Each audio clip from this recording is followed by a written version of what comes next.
오늘 함께 보실 하나님의 말씀 사도행전 28장 1절에서 10절까지 말씀 함께 합독하도록 하겠습니다. 우리가 구조된 후에 안즉 그 섬은 멜리데라 하더라. 비가 오고 날이 참에 원주민들이 우리에게 특별한 동정을 하여 불을 피워 우리를 다 영접하더라. 바울이 나무 한 묶음을 거두어 불에 넣으니 뜨거움으로 말미암아 독사가 나와 그 손을 물고 있는지라. 원주민들이 이 짐승이 그 손에 매달려 있음을 보고 서로 말하되 진실로 이 사람은 살인한 자로다. 바다에서는 구조를 받았으나 공의가 그를 살지 못하게 함이로다 하더니 바울이 그 짐승을 불에 떨어뜨림에 조금도 상함이 없더라. 그들은 그가 붙든지 혹은 갑자기 쓰러져 죽을 줄로 기다렸다가 오래 기다려도 그에게 아무 이상이 없음을 보고 돌이켜 생각하여 말하되 그를 신이라 하더라. 이 섬에서 가장 높은 사람 보블리오라 하는 이가 그 근처에 토지가 있는지라. 그가 우리를 영접하여 사흘이나 친절히 머물게 하더니 보블리오의 부친이 열병과 이질에 걸려 누워 있거늘 바울이 들어가서 기도하고 그에게 안수하여 낫게 하며 이러므로 섬 가운데 다른 병든 사람들이 와서 고침을 받고 후한 예로 우리를 대접하고 떠날 때에 우리 있을 것을 배에 실었더라. 아멘. 오늘 본문의 말씀은 이제 사도 바울이 풍랑을 만나고 어려움을 겪은 이후에 이제 그 기다리던 차에 멜리데라는 섬에 이르게 됩니다. 멜리데라는 섬에 이르고 난 이후에 그곳에서 다행히 그곳에 머물러 있던 사람들에게 친절을 베풀었던 그들에게 도움을 받게 됩니다. 그런 도움을 받고 있을 때에 또 뜻하지 않은 어려움, 뜻하지 않은 일이 생기게 됩니다. 불을 떼었고 그 불에 나무를 넣기 위해 사도 바울이 나뭇가지를 넣었을 때 그 나뭇가지 사이에 있던 보이지 않던 독사가 사도 바울의 손을 물게 됩니다. 독사였기에 그는 곧 죽을 것처럼 여겨졌고 또 그것을 바라보고 있던 사람들은 그 독사가 사도 바울을 문 것을 보고 오히려 좋지 않은 징조임을 이야기하고 있습니다. 풍랑을 만나 죽을 위기에 놓였던 그가 그 풍랑을 이겨내고 살아나게 되었습니다. 어찌 보면 기적과 같은 일이었을지도 모름에도 불구하고 오히려 사도 바울로 인해 풍랑이 있었을 것으로 추측하고 그것으로 이겨내고 견뎌냈던 이제는 그 풍랑으로 죽이지 못했기에 독사라는 또 다른 징조를 통해 사도 바울이 죽음을 맞이하게 되는 그러한 모습을 상상했던 사람들이었습니다. 즉 저주받은 사람, 그로 인해 죽음의 그러한 순간이 다가왔고 그가 그것을 이겨내자 또 다른 죽음의 위기를 통해 결국 그는 죽을 수밖에 없는, 당연히 처벌받아야 할 처벌을 누군가로부터 받게 되었다는 그러한 미신적인 신앙으로 지금 상황을 보고 있는 많은 사람들입니다. 분명히 죽어야 했고 죽을 수밖에 없는 상황이었습니다. 그럼에도 불구하고 사도 바울에게는 아무런 일도 일어나지 않았습니다. 뿐만 아니라 뜻하지 않게 정착한 그 섬에서 누군가의 어려움에 처한 모습을 보고 그를 오히려 치료해주고 또 그를 치료해줌을 통해서 다른 사람들에게 또 많은 도움을 줄 수 있는 그와 같은 상황에 놓이게 됩니다. 독사에 물렸음에도 불구하고 죽지 않던 그를 신으로 생각했던 그곳에 있는 사람들, 또한 어려움과 병에 걸려 위험에 있는 그를 살려주면서 또 다른 모습으로 추앙받게 되는 이 사도 바울. 어쩌면 지금 그 상황은 우리는 글로 보았기에 쉽게 넘어갈 수 있는 상황이었을지 모르지만 실제 그 상황에 접하고 있는 사도 바울은 순간순간이 정말 위험한 위기의 상황 속이었을지도 모른다는 사실입니다.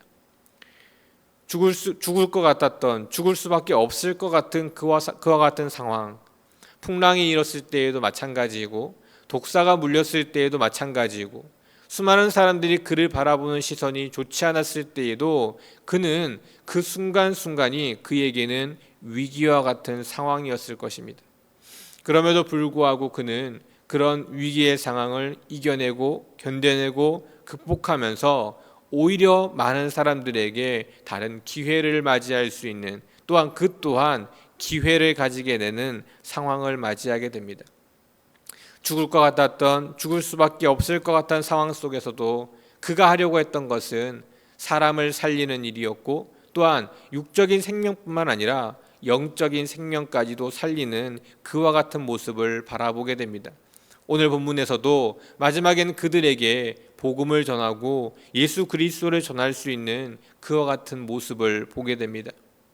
호랑이에게 물려가도 정신만 바짝 차리면 살아날 수 있다라는 속담이 있습니다. 위기의 순간이지만 그 위기의 순간 속에서 어떤 마음을 가지고 어떤 대처를 하냐에 따라 그 위기를 이겨낼 수 있고 그 위기는 기회가 될 수 있다는 사실입니다. 이 땅에 살아가는 우리들은 알게 모르게 여러 많은 위기들을 겪을 수밖에 없습니다. 어려움이 다가올 수밖에 없기에 그 어려움 속에 우리는 순간순간 그 마음이 흔들리려고 합니다. 위기가 크면 클수록 우리는 그 마음 속에 그것을 이겨내고 견뎌내려고 하기보다는 그것을 통해서 좌절하거나 넘어지는 그와 같은 모습을 우리는 볼 수 있습니다. 하지만 그런 위기 속에, 그러한 어려움 속에 정신만 바짝 차릴 수 있으면 그 위기는 오히려 우리에게 큰 힘이 될 수 있고, 오히려 그것을 극복하고 이겨내므로 이전보다 더 나은 삶, 전화위복이라고 하는 그와 같은 은혜를 누릴 수 있다는 사실입니다. 이 땅에 살아가는 우리들 속에 많은 사람들이 그런 위기를 이겨내려고 하고, 그런 위기를 이겨내며 이전보다 더 나은 삶을 살아가는 사람들도 있습니다. 우리 하나님을 믿는 우리들도 수많은 위기 속에 처하게 됩니다. 세상을 살아가는 위기뿐만 아니라 그리스도인이기에, 하나님을 믿는 사람이기에 처하는 위기 또한 있을 것입니다. 하지만 그런 위기 속에 우리가 항상 어떤 마음을 가지고 있느냐에 따라 그 위기를 견뎌내고 이겨내므로 더 나은 삶을 살아갈 수 있다는 사실입니다. 예수님이 공생의 기간을 시작하기 이전에 40일 동안 기도하며 나아갔던 시간들이 있었습니다.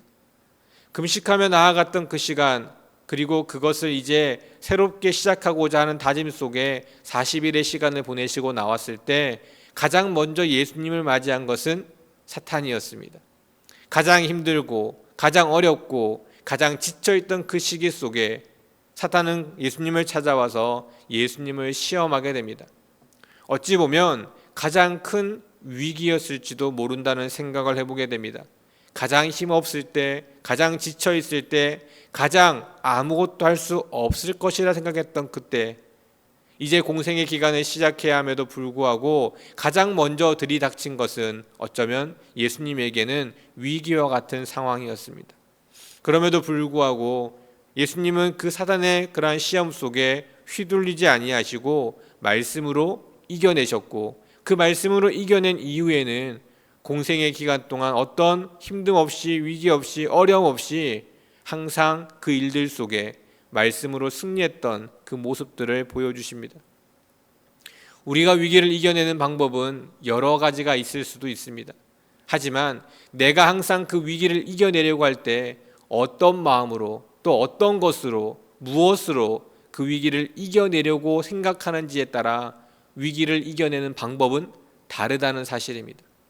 사도 바울의 위기, 어쩌면 자신만 잘 살고 자신만 잘 되면 된다는 생각이었다면 복음을 전하는 일도, 또 그 안에서 친절을 베푸는 일도 없었을지도 모릅니다.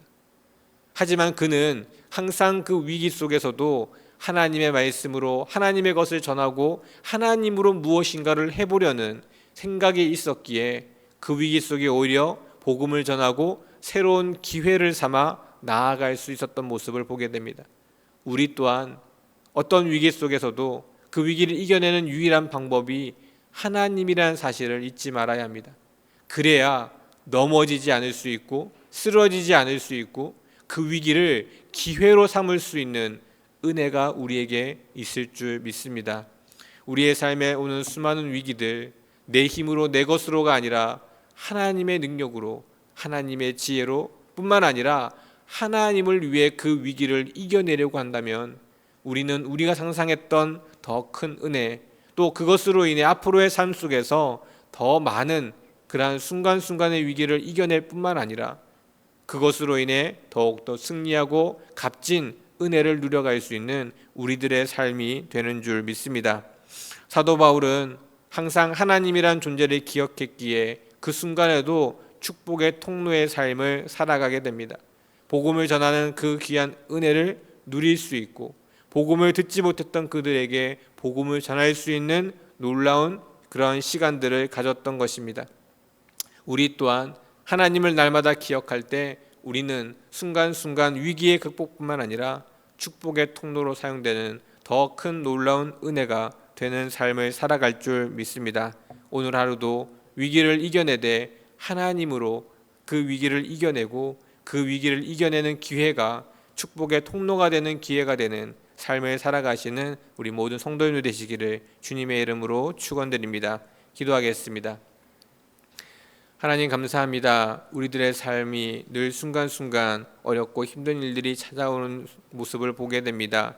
하나님, 우리가 그 일들을 이겨내는 것이 내 힘, 내 능력이 아니라 늘 하나님의 능력으로 하나님과 함께 더불어 그 일들을 이겨내고자 하는 귀한 마음을 갖게 하시고 하나님이 우리에게 주시는 그 놀라운 힘과 능력으로 그 일들을 이겨낼 때마다 그 위기가 또 다른 기회가 될 수 있는 은혜가 있게 하여 주시옵소서. 무엇보다 우리가 그 기회가 하나님을 전할 수 있는 기회가 되게 하시고 늘 축복의 통로의 삶을 살아갈 수 있는 우리들의 삶이 되게 하여 주시옵소서. 순간순간의 위기를 하나님 내 것으로, 하나님 내 힘으로, 내 모습으로 나아가는 것이 아니라 하나님께서 주신 은혜로 이겨낼 때마다 그 삶이, 그 모습이 하나님 믿지 않는 이들에게는 놀라운 일들이 되게 하시고 또 그 일들을 통해 하나님께 더욱더 영광되는 우리들의 삶이 되게 하여 주시옵소서. 그러한 삶을 통해 늘 우리가 위기의 순간을 이겨내고 새로운 기회로 삼아 날마다 나아가는 삶, 또 그렇게 나아가는 삶을 통해 늘 하나님의 축복된 은혜 가운데 나아가는 진정한 그리스도인다운 삶의 모습을 살아갈 수 있도록 은혜를 더하여 주시옵소서. 모든 말씀 예수 그리스도 이름으로 간절히 기도드립니다. 아멘.